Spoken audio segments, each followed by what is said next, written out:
Assalamualaikum warahmatullahi wabarakatuh. Di sini kami dari kelompok 5 akan membahas mengenai transformasi W sama dengan sin Z, transformasi W sama dengan cos Z, dan transformasi konformal.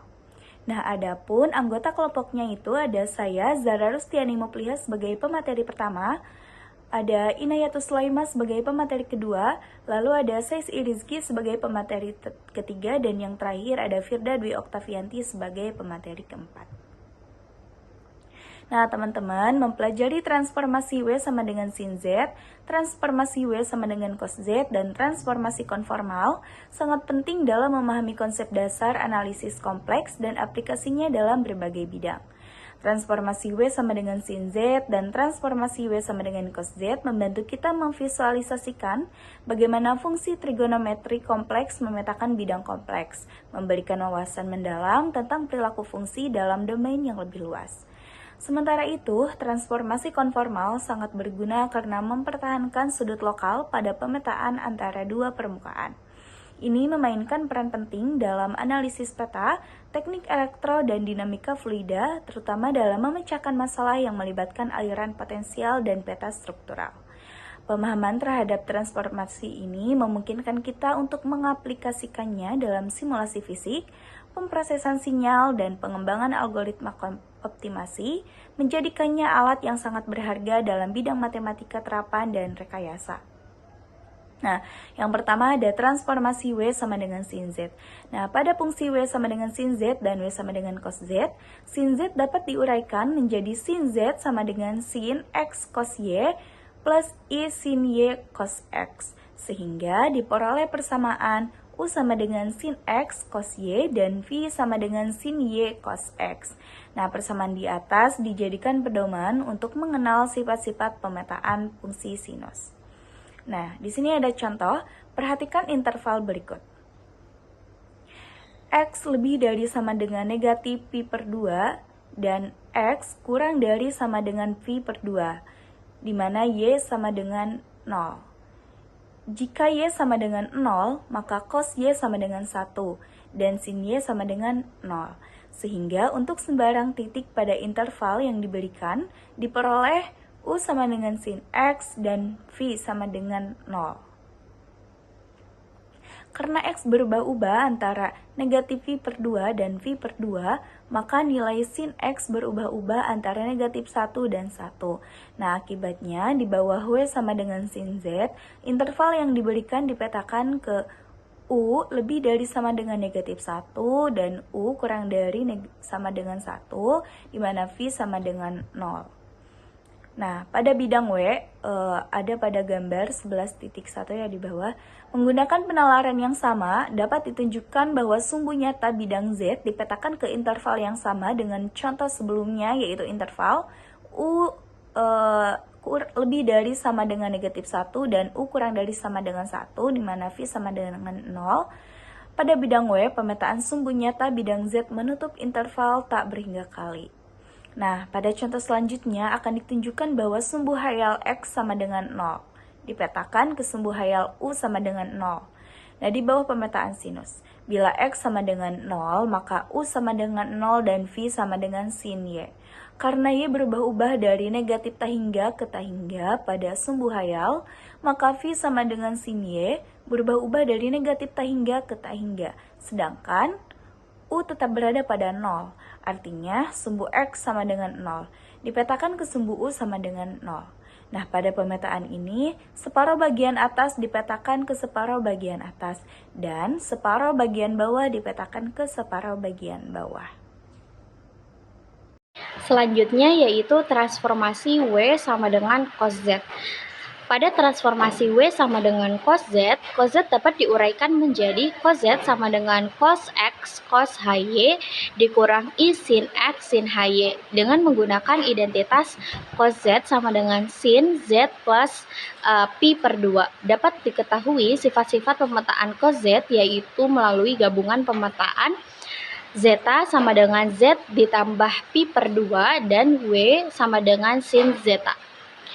Sebagai contoh, tentukan bayangan interval dari T di mana X lebih dari sama dengan negatif pi dan kurang dari sama dengan 0. Y sama dengan 0 di bawah pemetaan W sama dengan sin Z plus pi per 2.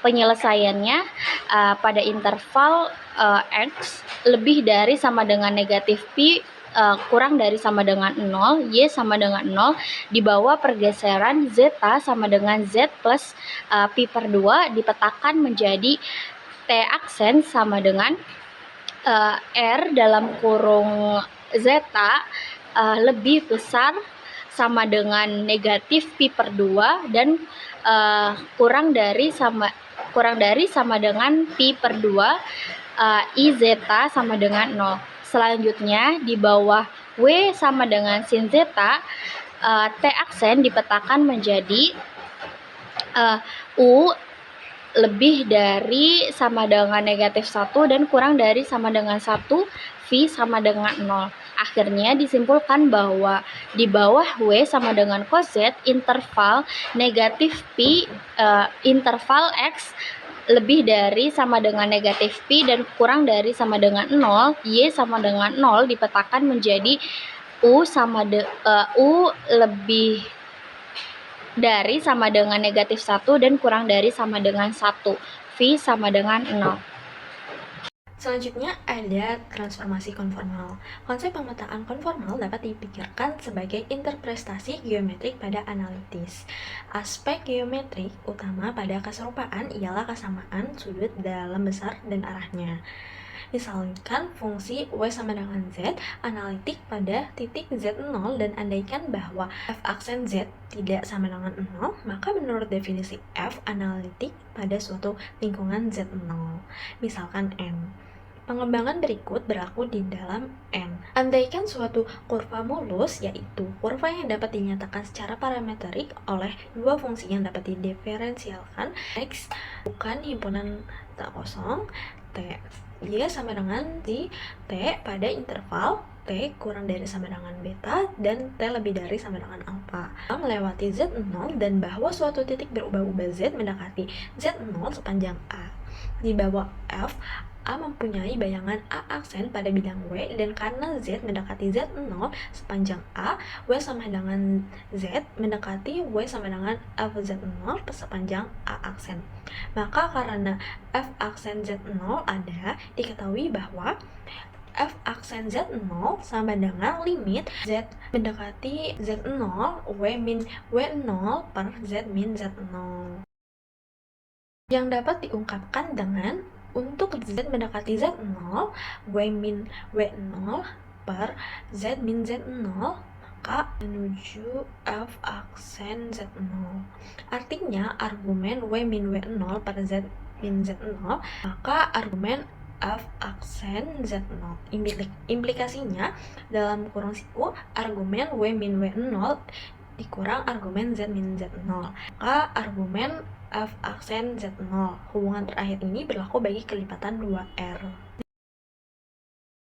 Gambar di atas jika Z min Z0 garis sekant S menuju T yang merupakan garis singgung A pada Z0. Kehadirannya dijamin oleh definisi kurva mulus. Dengan melambangkan sudut inklinasi T dengan alpha, terlihat bahwa jika Z min Z0 argumen Z min Z0 maka alpha. Sedangkan pada bidang W, jika Z min Z0, W min W0, maka garis akan S aksen menuju T aksen yang merupakan garis singgung A aksen pada W0 dengan melambangkan sudut inklinasi T aksen dengan himpunan tak kosong, terlihat bahwa jika Z min Z0 argumen W min W0 maka himpunan tak kosong. Sehingga dengan menggabungkan persamaan-persamaan di atas diperoleh jika Z min Z0 dalam kurung himpunan tak kosong dikurang alpha maka argumen F aksen Z0 dengan menggunakan limitnya diperoleh himpunan tak kosong sama dengan alpha ditambah argumen F aksen Z0.